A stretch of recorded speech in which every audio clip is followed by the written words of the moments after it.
Hello everyone and welcome to the channel. In today's video we are finally going to finish the WRX, but before that I got to give you guys a quick little update on the white MR2. She is sitting on jack stands, and the reason for that is my impulsive side won out. You should see that right here the strut rod is actually missing right now. The reason it's missing is because I bought new adjustable strut rods from Alex Wilhelm, and he requires yours as like a core, so I sent them off. He should get them in about a week. I don't know if he like modifies the ones I send him or if he already has ones that he's like pre-modified. Realistically, let's say he takes a week turnaround time on his end, it gets shipped back to me, so hopefully I have it in like 3 or so weeks. It is the holiday season right now, so I wouldn't be surprised if things kind of get delayed a little bit. I still have to do the water pump and everything like that on the car, considering that the parts are probably like a month out or something like that. Worst case scenario, I'm thinking that in about 2 weeks I'll be able to get the water pump and all that other good stuff to get that knocked out. And the nice thing about this car is that because it's a 5S, so it's literally the same engine that came in the Camry, I can go down to any auto parts store and they're going to have that stuff in stock. I'm very excited to be working on the MR2 again, but for the moment she will sit. I'm going to go get started on the Subaru now. For the Subaru we have wheels finally, which I'm very excited about, and then we also have a skid plate to put on. The first thing I'm going to do is actually put on the wheels. I do actually like the look of these 17s. The reality is for rallycross this really isn't ideal, so I'm going to go down in size to a 16 so I can get a little bit more sidewall. So here are the wheels that we got. Jesus picked up these rims from some lady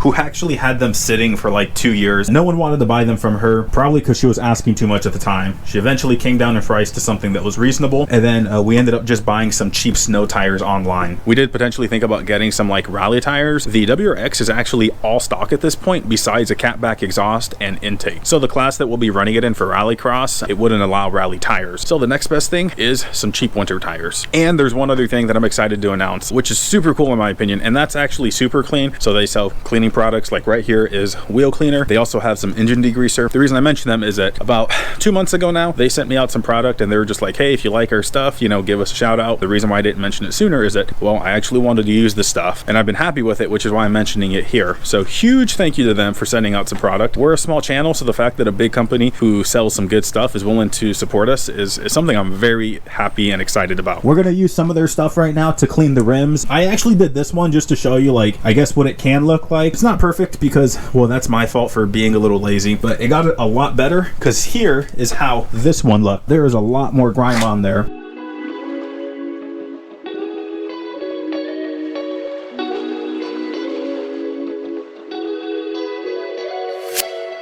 These wheels are not perfect, and I fully acknowledge that, but they look so much better. And I just want to note that I think the reason they're not perfect is because I spent just a few minutes doing this real quick to make them look a little bit better. Because the plan is to rallycross the car, I'm not concerned with getting everything like 100% spotless. Like if I was going to go do like some car show or something like that. I mean, it's rallycross. It's all about playing in the mud and having fun. Before we put the new setup on, here's just a little side by side. The biggest difference between these two is that this is a 17 and that this is a 16 inch. So what we ended up doing is that we went back to an OEM spec, and this actually happens to be the same diameter as what the OEM tire would be, or it's pretty similar anyways. And so essentially what downsizing the rim has done, it's allowed us to get a little bit more sidewall, which is going to be a little bit better for rallycross. Having that bigger sidewall is really going to minimize the chance of me breaking one of these rims. One of the other things that I like about these rims over these rims is that, so these rims have an open face, so when we're like driving through gravel and things like that, there's a chance that rocks can get up in there. And so the face of this one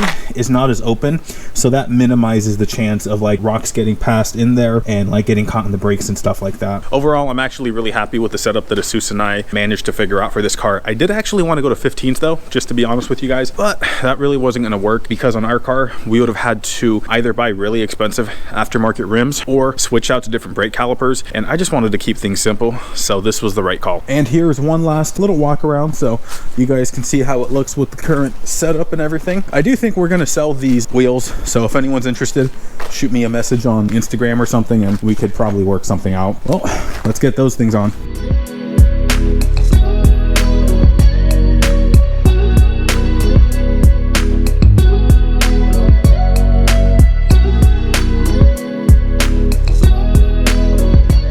I am super happy with this look. My only complaint right now is that the cover on there for the CV bolt is missing, but I think we might order one online. And if you're curious, those are actually rims off of, I believe, like a Subaru Legacy or something like that. I couldn't be more happy right now because this whole project is really coming together, because when Jesus and I bought the car, again, it was on impulse and a bit of a whim. We kind of took a chance on the engine because we thought that there's a possibility that like it could be a bad engine, and if that was the case, we would have honestly gotten rid of it. But everything's turned out really easy. It's literally just been like maintenance more than anything. I think this is going to end up being the perfect rallycross, or like beginner rallycross car for us. Now that we got the wheels out of the way, we have to get the skid plate on, and then this car's pretty much done. Jesus has to order brakes, but then that's like a, a 30-minute job real quick. But anyways, skid plate, and it's going to be good to go for the moment. And I really want to hurry up and get that on because Jesus hasn't driven this car since last time he drove it was before we put the OE struts on it, so it still had lowering springs and it drove like garbage. So I'm actually really excited to see his reaction to the difference of it. Here is the skid plate that we bought for the WRX. The reason we went with it, well, it was just affordable. I think it was about 180 bucks shipped to our house. Considering like what we're doing and stuff like that, I think this is going to be sufficient. I already opened up the packaging. I can tell you that it was packaged well. Here is one piece of the skid plate. Here's the other piece, and this is the one I'm most concerned about because this is actually what's going to be covering up the engine. One of the things that I love about this is that you had the option to pick out a side, so I don't actually have to like take off the skid plate in the future to do the oil change. I just undo these bolts and this like section of the plate come on off. It also came with a bunch of new hardware, so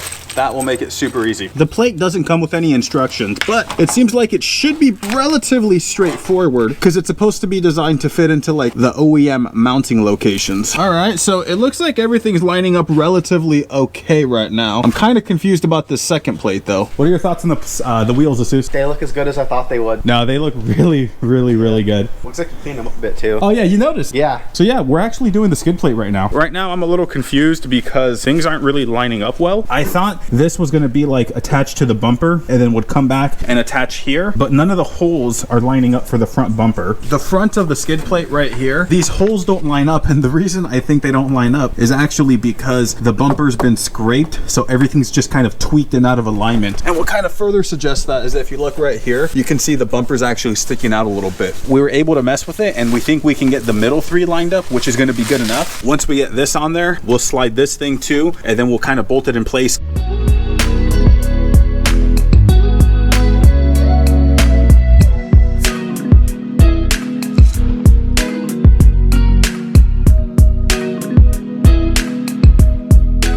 My only complaint about this skid plate is that like the edges are actually kind of rough, and I feel like if I wasn't careful, I could actually cut myself on them. But that's really the only complaint. And then the other thing that I wish I could have done, and again, this is not the skid plate's fault, it's just the fact that we have a car that has some cosmetic damage, and that's that we were only able to get 3 of these bolts lined up, and there's 5 of them. What I would love to do is actually drill a hole here, because again, the bumper's not good, or like it's not straight, so I don't mind doing that, but I don't have my drill. So 3 of the 5 is gonna do for now. So we are going to clean up right now, and then we're gonna take the car out for a drive, which I'm excited for because you haven't driven this thing since we did the coil, I mean, not coilovers. Last time you drove it, it had lowering springs still. Yeah, and it wasn't running properly either. No, it ran like garbage. Yeah. But now, I mean, we've pretty much gone through everything. This is the maiden voyage. What are your initial thoughts, Jesus? It's great. I don't like the location of the shifter or how it feels, but that's just very much, I really enjoy the location of the Miata shifter and how that feels. I actually agree with you. I don't like the shifter on this, but my gripe with it more than anything is that it's direct. I always think the cables feel better than direct. So even like in your Miata, I like the shifter location. I don't like the feel. I love the feel, actually. I think it feels really good, but comparatively to this, at least, I'm not that big of a fan. Yeah. Well, this one doesn't feel super good. And for the record, we have changed out the fluid and stuff, and it's not like things are grinding. We just don't like the feel. Outside of that, I mean, I haven't like really given it like, you know, the juice because we're on public roads. It feels really nice so far. With the new suspension, it doesn't feel floaty. Well, I know what you're talking about, because like with the previous suspension setup, it had so much bump steer that this dang car wanted to go everywhere, and that's because, well, the shocks were worn, but also with the suspension geometry being out of alignment, totally screwed everything up. But now it feels a lot better. Woo! Oh my god. If this was in a public road, that would feel fantastic. Yeah. Well, the thing is, you're not even going that fast. Yeah. Obviously, because it's a public road, for the record. Yeah. No, I get what you're saying. It would be really nice to really like put the car through its paces. Yeah. Because I just brought it up to 5,000 RPM and I can feel it coming on properly. That brings up a really good point to me. I've never driven a stock WRX, so I have no idea what they're like. But this one, it's really weird down low. It's like, it has no power at all. Oh yeah, we got to get those brakes fixed. The work is bad. And anyways, it has no power at all, but at 3,000 RPM, it starts to build its power, and it builds it to redline, and that's when it really starts to pull hard and like freight train. I say freight train, this thing has like 200 horsepower. Being generous. That's more than any car I own, because the BMW, it's like 180. Miata, that's like 100 realistically speaking. The white MR2 100, the V6 MR2 allegedly 300. You know what I think it is? We're like the slow car club. We just apparently like slow cars. Woo.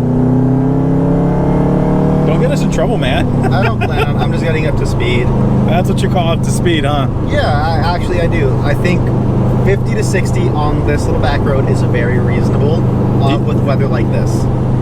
Do you know what the speed limit is here? Enough.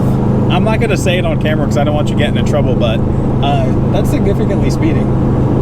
It is enough. All right, whatever you say. You know what they say, right? The speed limit is the speed of traffic. And if you're the only traffic, you set the speed. But there's other traffic. Point taken. But nonetheless, it feels really good. Yeah, no, like, it does. Like obviously I'm mostly going on straights and just on some open roads, so like I can't get like a really solid feel for how the suspension feels, but just like overall, just like the driving between old suspension and this one, it's day and night difference. Overall, really fun day. Yeah. Any last thoughts, Jesus? Brakes really need to be done. Oh yeah, the brakes suck. That's way worse than the clutch. It is so bad. Yeah, no, the brakes are actual safety items, so we won't do them today, but we're gonna close out the video and stick around because we'll eventually do the brakes on the WRX. Later, guys.